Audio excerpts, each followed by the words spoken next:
Now we're back over here. And this is fuller. I gotta do something with that. But things are coming together, as they say. But in the working of getting this all together, because again, I do like the work, I decided to take some time out, as I've been mentioning over the last few videos, to reconstitute some of my old train sets. And I'm going to say it's just, first of all, a huge journey down memory. Look at that. Not good with hats. I don't look good with hats. And it's based in 78. Keep on telling people, it wasn't 1979, 1978. When they released Lego Space. Christmas of that year. Half of them, ish. Anyway, that's a different story. I don't have a train hat to put my train hat on because I don't have a train hat. Or else I put one on because I've been doing trains for the last bunch of days. So this has been a wonderful walk down memory lane to rebuild all these sets. I still have Emerald Knight-ish, which is... it's a beautiful set. I do not want to disparage Emerald Knight as a set. It is a gorgeous set. And I'm glad I got it, but I'm also glad I'm selling it. So when I get it reconstituted, because it's, you know, yeah. I'm not vacillating, but the Santa Fe and the BNSF, oh, they're cute. Oh, they're up there and you can't see it. But after I did the Santa Fe and the BNSF and the Metroliner, which are all up there, I finally got around to doing the Maersk Train. And the Maersk Train, as I mentioned, I got at Brick World Chicago. Let's see if I can find... it came out in 2011. That doesn't make any sense, because I was in Brick World in 2010. I remember getting this set. And I know it's in Brick World in 2010. So I'm going to have to put a pin in that. Because I don't think that's true. MRSP, $120. Whatever. So I put it together then when I got it home from Brick World. And it basically never saw a show. Like literally never saw a show. I don't think my BNSF and or Santa Fe ever saw a show either. I think my Metroliner was in a show, but everybody and their dog had a Metroliner back then. So I don't know if it was mine or somebody else's. But anyway, so the Maersk never saw a show and ended up in that big bin of other train sets. And through all the transportation danger, things might shift during transport and break, and they did.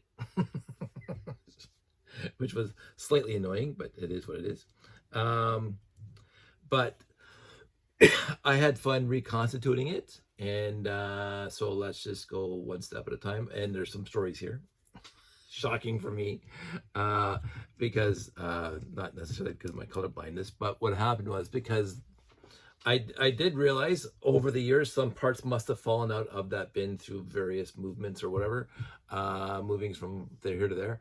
And I must have rolled those pieces back into the collection, because even for the BNSF, the little slope on the front nose, which has a sticker on it, was not in the bin. So I just put a yellow slope out of my collection, the same piece, on there. And I thought, wait a minute, I'm going to go check my printed parts, because for every color I have a bin that's called printed parts, printed or stickered, and it was in there. So it was not in. So I must have sorted out. And so for the Maersk, I hardly had to go back to my collection at all, which was fantastic. But there is 2 parts that are missing that I would find in my collection if my collection were organized enough for me to find them. We'll get into that in a second. But there's other pieces I thought I was missing, but no, it turns out that I wasn't missing them. So with much further ado, the train, the engine, not the train, this is the engine. And this is what, I mean, there's a bunch of pieces that fell off of it, but I put them back together, and thankfully I have all the magnet connectors and blah, blah. Some of my stickers, sorry, Jeff, they're a little crooked. 1 or 2 stickers are a little crooked. I'm not probably as good as Jeff putting stickers on. Overall, the stickers are good. this is what caused me some consternation. This is where I thought I would have to, excuse me, again, I start talking and I have to get a drink. Never smoked once in my life, and yet I have this little cough sometimes. So whilst I was reconstituting this, the majority of this was together, which is fantastic. The cab pops off because it's supposed to, and you see a little guy in there. So it will come with minifigs, Jeff. The second minifig's missing the hard hat, the Maersk blue hard hat, which is again somewhere in here. I know it is, but I will find it for you. Maybe not before I give this to you. But while I was rebuilding the front, because this was off, and the guy wasn't in there, and this entire piece here, the control unit, was not in there. And I'm going, well, that's rather odd, because the nose was on there, and this is on there, and the cab's all together. So why is that piece missing? Because the front connects to that piece. And I thought that was very odd. And of course, it wasn't in the spare pieces, so I started building my own. But of course, I don't have Maersk blue, so I just was building it out of regular blue, which is that whole piece there, which goes there. I even found the console in my collection because I have plenty of those 1x4 tiles with that console on it. And I go, this is perfect, right? So I'm just going to put that in there and tell Jeff that I owe money. So I have regular blue inside there, and I'm going to owe money. So that was in there, and I started rebuilding everything else. And I get to the truck, the actual cab of the truck. And the cab of the truck, the whole cab was off, broken into pieces, and some parts in the back were missing and blah, blah, or like off. And yet, and I'll use this piece because I don't feel like pulling the other piece out. I didn't realize this was connected on the flatbed of the truck right there. So I'm putting the truck together with this piece there, thinking that's part of the truck. I don't know why I thought it was part of the truck, but I thought it was part of the truck. So I'm rebuilding the rest of the piece, and all of a sudden I get to the last step, and it goes on to the next page. And this is not part of the truck. And I'm going, wait a minute. I just built that whole thing. I mean, picture this as Maersk blue. I just built that whole thing in a regular blue, and I put it in front of the cab. This was the piece. This was the actual piece. Not that blue, but the other one that's already in there. For the train. For the engine. I'm going, oh, that's where I put it. For whatever reason. The other thing is, there was a few other pieces in here that were on the trailer that I had, I guess, stuck it because they fell off, and I just stuck them to the trailer, and I didn't realize that until I started building the trailer, saying, oh, that's part of the truck. And there was a few of the miscellaneous pieces here and there that were elsewhere, but attached. What I couldn't understand at all, and I don't know if I think I dumped it in here. Here. This guy, which came off of some other vehicle, obviously, because this is how they make the bumpers in the vehicle. This part was wedged in there, and I just thought that was part of the trailer. But I'm thinking, why would the trailer have like regular green in it? And then I got to the end of the trailer rebuild, because most of it was together. There was a few missing pieces, and this was not part of it. And I'm going, of course it's not. This, of course, this is a part of it. So I took it off. And so that was odd that I had, and a couple black teeth. And again, I do not know why I had 5 or 6 of the 1x1 plates, or 1x2 plates of somebody with the teeth, the black teeth were connected to this thing. I'm going to blame Josh, especially on this 1x4 here. It was all covered in black teeth pointing forward. And I'm going, I don't think that's part of the build. So anyway, it is complete now, except for, and this is my problem, there's supposed to be spy glasses. There's supposed to be binoculars attached to that little, for crying out loud, claw, no, clip. There's supposed to be I think it's dark blade. It's supposed to be attached, or it could be light blade, but it's supposed to be attached, and it's not here. And I, right now, and I'm a little bit not happy, I had 2 of these things here full of classic space / town parts. This is my castle parts. 2 of these with classic space town tools, and I can't find those 2 anywhere. They're not in the storage room. They're definitely not downstairs anymore. And they don't appear to be in here because I see everything and they ain't here. So I have to go searching for them. So it's missing that, and that's my problem. The other thing is on the front here, and if I went into my dark blay, you can see that this is a light blay, and it's supposed to be a dark blay. As with my minifig bin of parts for minifigs around their neck, I don't know, because that's the other three are dark blay, and that one is light blay. So that's an issue. But other than that, this thing is fully complete. The trailers, out of everything that was in the bin, this shocked me. The trailers were pretty much completely together. It was missing the wheel. I had to go find the wheel out of my light blade round parts. And one of these was missing on the end. And the same thing with this guy here. The trailer was complete. So I count myself lucky out of all, because I had to rebuild basically, not lots, you saw how they looked before, but I had to do a lot of, putting parts back together.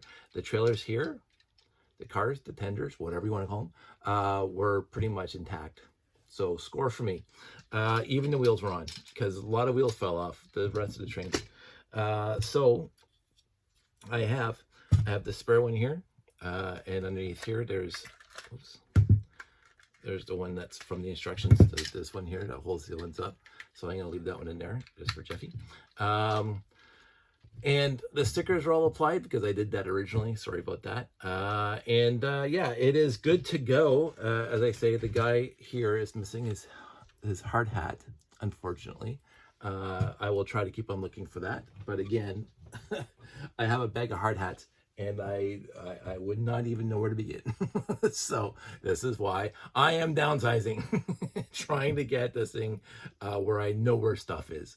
But I will say, this was a wonderful set. Like I mean, I gushed about how cute the Santa Fe and the BNSF were, but I think this is where trains for the Lego company got real, because this looks authentic, like an authentic train from a distance.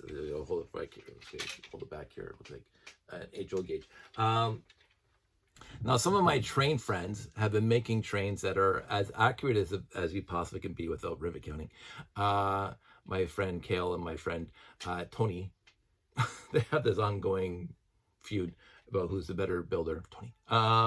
But they are absolutely fantastic builders. And there's so many builders out there that build rolling stock and engines for trains that, and they get their custom stickers on it. So, and they're just so beautiful. And this is why I think overall when the Lego fans started showing up at train shows with their Lego layouts, the rest of the train guys never had a problem in Canada. The shows I've been to, we were fully accepted from day one from the other train guys in Canada. But I heard ruminations, some grumblings from my friends in the States when they were doing Lego shows or train shows at the beginning, and they showed up with a Lego layout. The HO scale, the N scale, the Z scales, all those guys were kind of like, that's just a children's toy. That's just we look down our noses at them. And there was even some, I guess, questions about why are the Lego guys even there, because it's not an authentic train show or train display. I think all those guys can eat their hats now. For the last 20 years, I think, can eat their hats, because I have seen Lego train layouts that are just literally astounding. And in Lights Out, they're still literally astounding. I am in awe. Every single show I've done, Lego convention or even regular shows, where hobby shows or whatever, what the Lego train guys bring are just absolutely stupendously awesome. And I'm glad and ever so happy that the Lego guys, the fans, who are train fans too, stepped up their game so much in the past 30 years, 20 years, for shows, and now it's a bona fide. The Lego guys. I didn't go, but we are. I don't know if we're still, but we were invited to NMRA for a whole bunch of years, the National Model Railway Association, for many years, because they wanted us there. Not me, but the Lego guy, the train guys, and I saw the displays, lots of pictures, lots of movies, and it was just awesome. And so I think the it revitalized a lot of train stuff, and it was almost, I won't say it was the beginning of the third party market for Lego fans. I'm not sure. All of a sudden, my voice is coming in. I'm not sure what the very first third party vendor was who was making their own parts that would help augment and make Lego displays better, like life lights, and the like. But they started coming out with train wheels and drivers that were not authentic Lego, but they're third-party people, injection molding, and then they started with their own track. The train guys make their own track now because the Lego radius is just too tight for some of the bigger builds of engines and rolling stock, that they want to make a display where the train is not looking like a toy with the very tight radiuses that Lego had. And so you have the R90s and the R120s, the bigger radiuses for big layouts. And then it gets really real when you see the steam engines, the Lego steam engines going around through the trees, and it's just fantastic. So, and the wooden bridges, the trestle bridges, like all the efforts, the huge forests and the huge layout of the old towns and whatever, I'm astounded. I don't want to do that myself, because I don't have that detail. I'm not a detail-oriented person. They get down into the greebling and the minutiae of making things look as real or as authentic as possible. I live in fantasy land. I live in classic space land, where things look like Lego. But I love the train guys. Always have, since I started with hanging around with adult fans Lego. Always loved the train guys. And I love the enthusiasm and appreciation and effort they put into doing big displays at shows, because it shows to the world that this is a fantastic hobby for adults. I think that because it's like, we would do the hobby show, we would do the toy train and doll shows, we would do the spring shows and all the other shows, collector cons and stuff like that. And we would usually be sitting across from the mechanical guys for the hobby shows, because mechanical guys, it's a hobby for them, and us as Lego. And we would have a display with a variety of different smaller mocks. Like I mentioned, Jason brought his Discovery one year, and then the next year he brought the Discovery and the Leonov and stuff like that. So we would all have 2 or 3 feet or 6 feet or whatever. And then we started in RTL Toronto to do a train display with the other stuff, and so we'd have a corner for the train display. But I don't think that it's as captivating as a 40-foot by 60-foot or even 100-foot Lego train layout, just like they did with the O scales, and just like they do with, like, people would bring their modules, their little PNLTC modules, 2.5 feet by 2.5 feet or 2.5 by 5 feet, and they would all work together. And so you got a collaboration of train guys making this massively huge layout, and everybody's responsible for their own little portion of it. And then it's all cohesively put together. And that's what Jeff, Jeremy, Derek, and Callum did. After Altenburg, they made the beautiful 3D landscape with various tiers of tracks and trains and the gutter track and all that stuff. That took a lot of effort, because you have to mesh your stuff so it fits with the guys next to you. And of course, they're doing 3D terrain now, not just flat base plates and train track, 3D. And that was cohesive, and that was gorgeous. It was absolutely beautiful. And but the train guys are doing this everywhere now, throughout the world.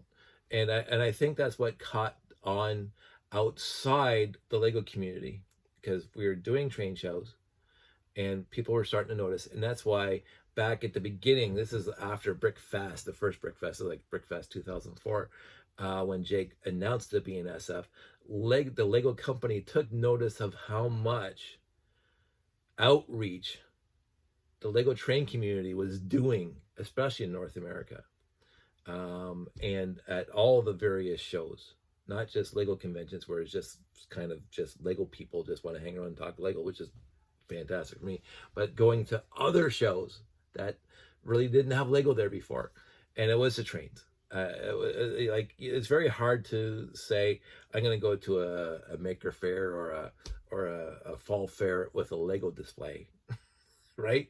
Like I keep on, a quick tangent, I keep on wanting to talk to my friend Jeff, who is very instrumental in the Peach Festival every year in Winona, and I said, because I don't want to pay. Straight up, I don't want to pay. But I have more than a passing thought to say to Jeff, hey, if you have a free tent, a free vendor tent that's not being used for an afternoon, I'm not a vendor. He knows who I am. I've known him since he was a kid. We grew up together.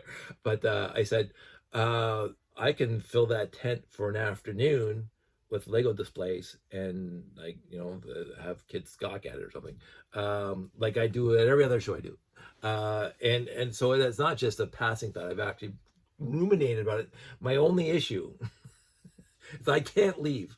I am concerned about the walking away, things growing legs and walking away. I would love to put my space layout up at the Peach Festival for a weekend, but I can't trust it there because it's an open park. And even if I have the tent closed down, it doesn't matter. if somebody wants to take something from the display, somebody's going to take something from the display. The plexiglass isn't going to stop them. So that's seriously the only thing that's stopping me from asking Jeff right now for next August to put my space layout up at the Peach Festival. I've been going to every single Peach Festival there's ever been one since 1967 when they started. I was only like 3 months old. But my parents were instrumental in the very first Peach Festival, and so I was there, guaranteed. There's pictures, and I've been going every year ever since. And so it is my favorite fair ever because of nostalgia guy. And even though there's bigger fairs and there's more whatever fairs, but the Winona Peach Festival is the fair that I will move things around just so, and for a while I will be perfectly honest, because we live 2 doors down from the park. For a while in my 20s, I would just go there, grab my sundae, and go back to the house because it's too crowded. But I was on the property during the Peach Festival. Stopped and listened to the band. Got my peach sundae. Never missed one. And I would absolutely love to display my layout there for Friday, Saturday, and Sunday. And in the tent, because they have vendor tents, they have tents set up for vendors. I could darken it and you can light it up. So I think that'd be awesome because it goes from like 9 a.m. to 11 p.m. I think it'd be awesome. But I am worried about the thievery, shall we say. So that hasn't come to pass. That's fine. So anyway, back to this. But Lego doesn't usually go over at non-Lego shows. Historically speaking, it was never, hey, we should have Lego guys here. We got, after the very first time we did the Toy Train and Doll Show, the Christmas Train Show, whatever show that Doug and Frank ran. I can't remember the first one because we did the hobby shows for a few years. We did our own shows. RTL Toronto did our own robot shows, but there were our shows. And, 20, 30, sometimes 30 people would come to attend, but usually it's 5 or 10. We didn't advertise it that much, but it was just a competition for us to get together and, show that I can beat everybody else with my robots. I can't say that because I won, I think there was RTL 12, maybe 14. I won half of them. But, and then this is me being a chicken poop. There was some competitions I didn't enter because I knew I couldn't do it. The Connect 4, Steve Hasselplug, just a brilliant man. And even the guys, Derek, did it. And I said, I'm not even going to try. I'm not even going to try. A robot that plays Connect 4. You have to build a robot to put the pieces in the Connect 4 board, and then it has to win. I couldn't do it. I didn't do that. I just, nope. I wasn't even going to attempt it. I didn't have the brain power to do. I don't think I could do it now. So that's the one I purposely avoided to. I was there. I showed up. I was also at the robot going across the bars, the monkey bars. I didn't build a robot for that either. two competitions I remember vividly to this day that I said I'm not going to bring a robot. So, those are the 2 competitions. The crossing the chasm, yes. The balance beam, sure. The collect blocks, which is where I really excelled at. Sure. The block exchange is still my favorite robot of all time. There's videos here because I just happen to have a video camcorder back then that could take enough video to go up on YouTube.